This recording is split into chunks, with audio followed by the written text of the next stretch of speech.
Well, as we approach the halfway point in the 2020s, we have also passed the halfway point in the current console generation. The PlayStation 5 and Xbox Series X and S are in their 5th year of doing the whole existing thing, which is insane given there were a few years where people couldn't really get their hands on them. But this week, I wanted to do a bit of a check-in on one of these consoles and see how its run has been in comparison to generations past. Today, we'll be focusing on the PlayStation 5. Don't worry, Xbox, you'll get your turn. Alright, let's get started.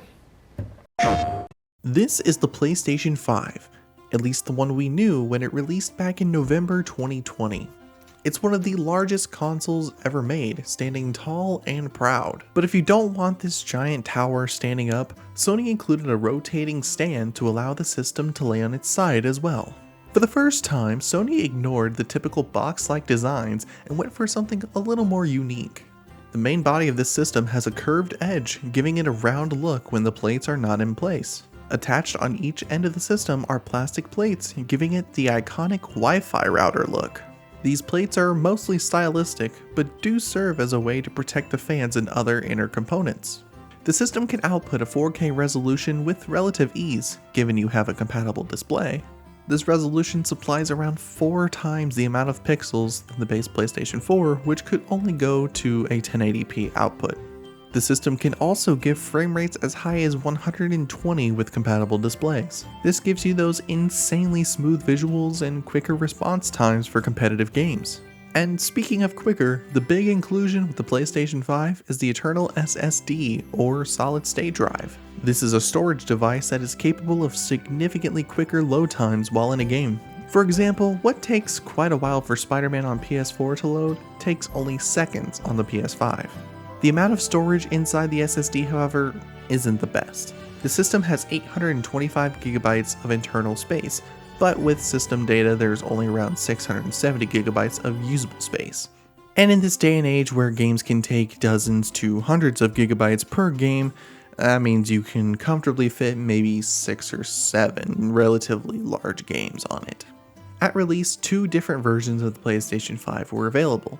One was a digital-only console, meaning it did not come with a disk drive to put physical games into, and the other was one that did include a disk drive.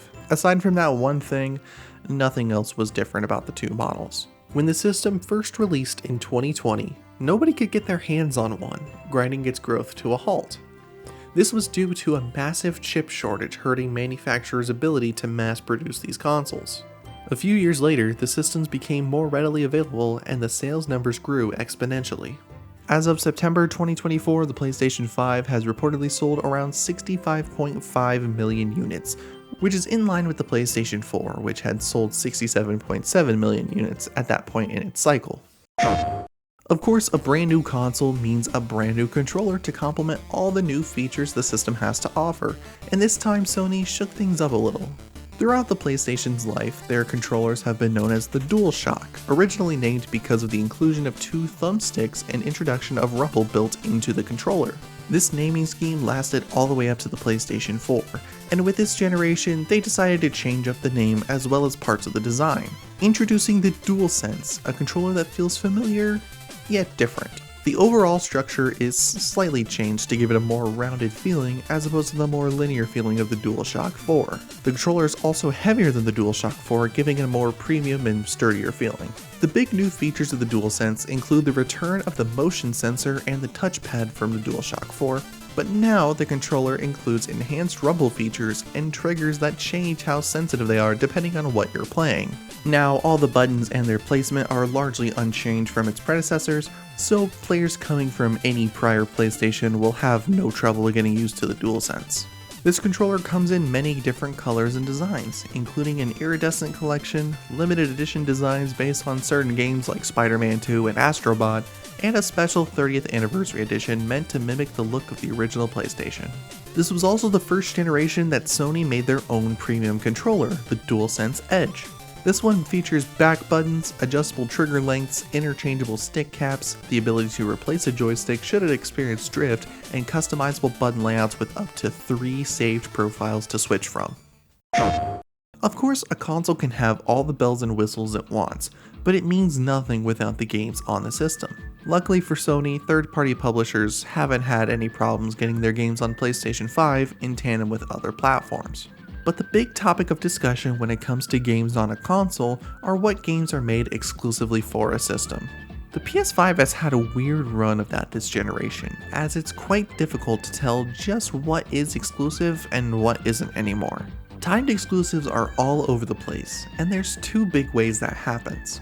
The first is Sony making a deal with a publisher to put their game on PlayStation first before making its way to other consoles after a certain amount of time. Games like Sifu, Bugsnax, Deathloop, and Stray launched on PlayStation and PC about a year before being available on Xbox and Nintendo. The amount of these have been consistent, but not often. The other reason for this happening is that Sony themselves are taking their published games to PC around a year or two after their launch on PS5, or even making previous generation versions releasing on the same day as the PS5 version. In terms of their release schedule, they started off strong, giving players tons to play if they managed to grab a PS5 at launch. Those games included Astro's Playroom, Demon's Souls, Sackboy: A Big Adventure, and Spider-Man: Miles Morales. Since launch, Sony has been consistently putting out titles. Whether they be remakes or remasters of older games like The Last of Us Part 1, Marvel Spider-Man Remastered, or the Uncharted Legacy of Thieves collection, or completely new games like Rise of the Ronin, God of War Ragnarok, and Astrobot, Sony has taken steps to make sure there is something for everyone on the PlayStation 5.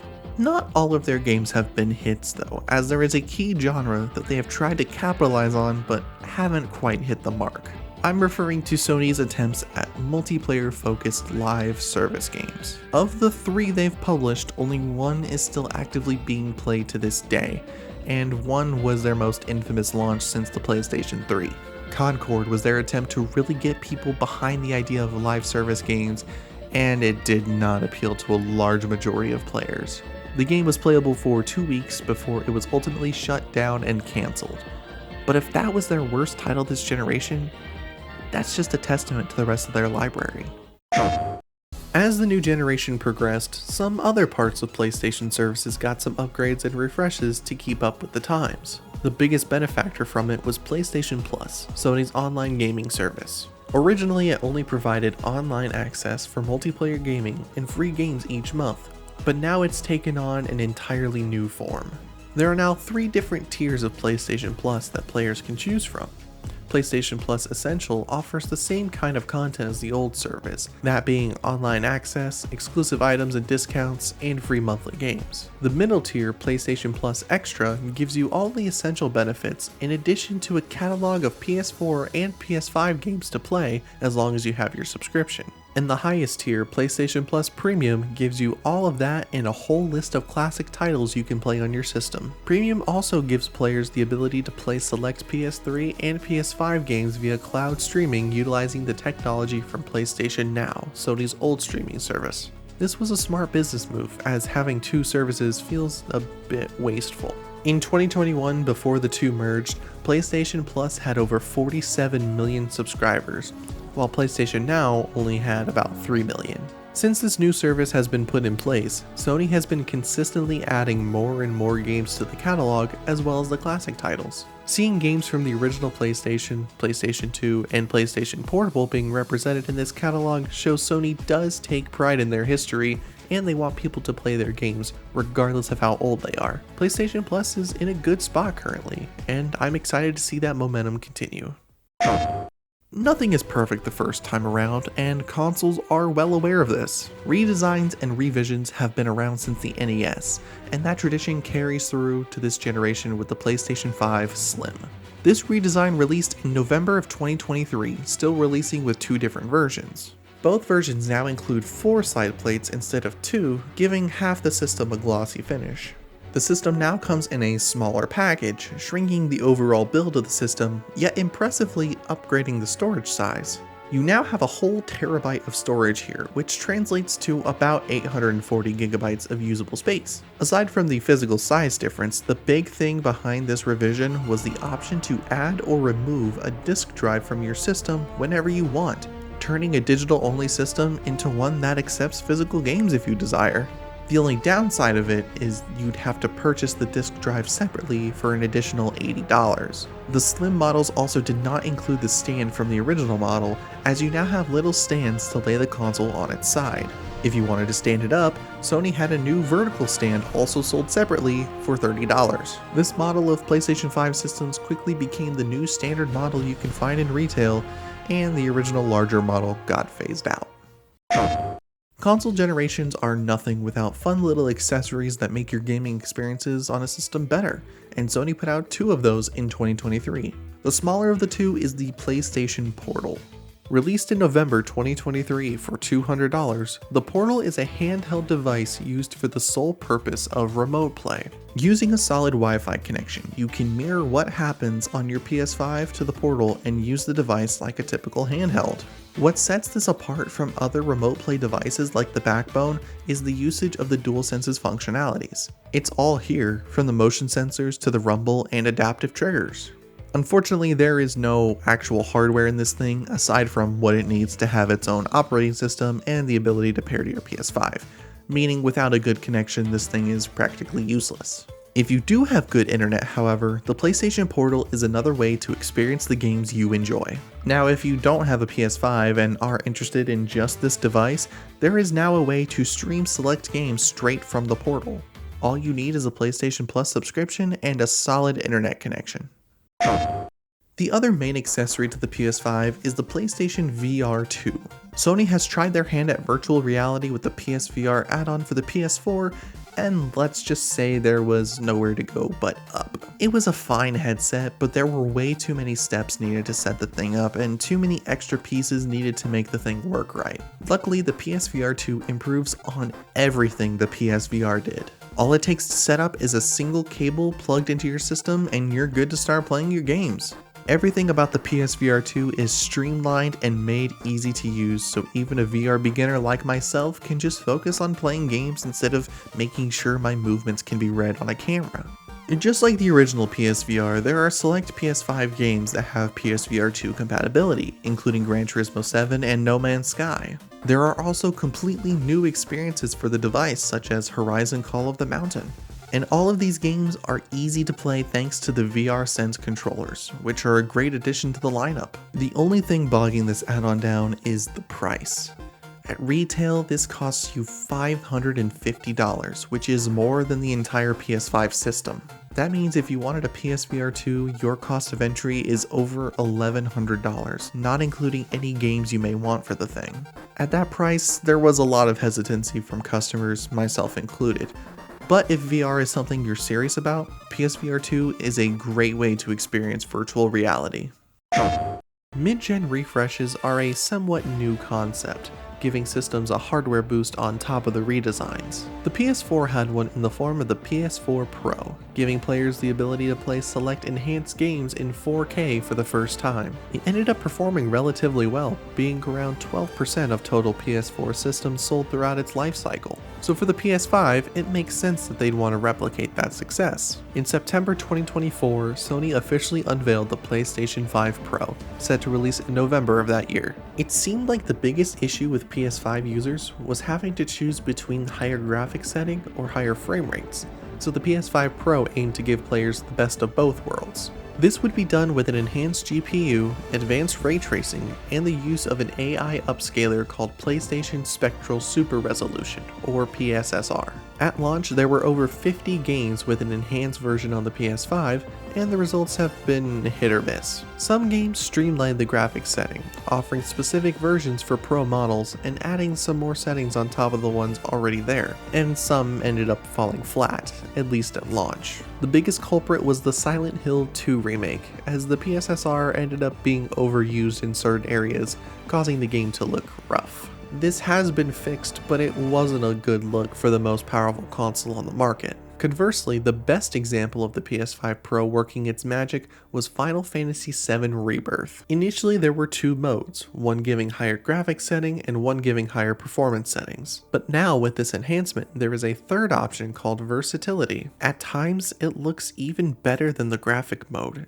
and it runs at a smooth 60 frames per second. Square Enix showed that with the right optimization, any game can look incredible on this system. And if you're worried about having the space for all these enhanced games, you're in luck. The PS5 Pro now has 2 terabytes of space, translating to about 1.9 terabytes of usable space. PS5 Pro did not, however, include a disk drive with the system, meaning if you wanted to take advantage of the enhancements and you only have physical games, you would have to buy a disk drive separately. And shockingly, the PS5 Pro is sold at retail value for $700, meaning now the PSVR 2 is no longer the most expensive part of the PS5 ecosystem. It's an interesting little system, but that price tag is hefty for something that won't look that much different to anyone who isn't actively looking for differences. Hopefully more enhanced games get released that make this thing seem more important. It's the question that never gets answered. What will the future look like for the PlayStation 5? Well, in terms of hardware, I think they're done making revisions to their consoles. Typically, there aren't more than 3 different versions of the same console on the market. I think the system will keep selling a decent amount and hit 100 million units sold by the end of its life. 2025 is looking good for their first-party games, with Ghost of Yotei and Death Stranding 2 set to release this year. And seeing more come out over the course of the generation like Intergalactic the Heretic Prophet will help sales as well. As long as they don't keep going further into live service games, I think they have a good shot to get some sales off the games alone. The PlayStation Plus catalogs will only get bigger, proving to be more and more valuable as time goes on. There might be some new accessories to get released by Sony, but at the moment there haven't been any whisperings of anything new just yet. I think the PlayStation Portal might get some new features, including full access to cloud streaming, maybe one that syncs with your game library and lets you play the games you own through the cloud. Hopefully the PSVR 2 gets some more first-party support, and maybe a price cut so more people can play it. And after all the hype around PS5 Pro and seeing what it could do, I want to see more games get the enhancements, like Final Fantasy VII Rebirth did. And that's just about everything to say about the PlayStation 5 at this point in time. But of course, we want to know, how has your experience been with this system, and what do you hope to see out of Sony going forward? Head on over to the comments section and let us know your thoughts. Thanks for watching. Be sure to subscribe to our YouTube channel to stay up to date on all things Oops All Games and Fox, Illinois.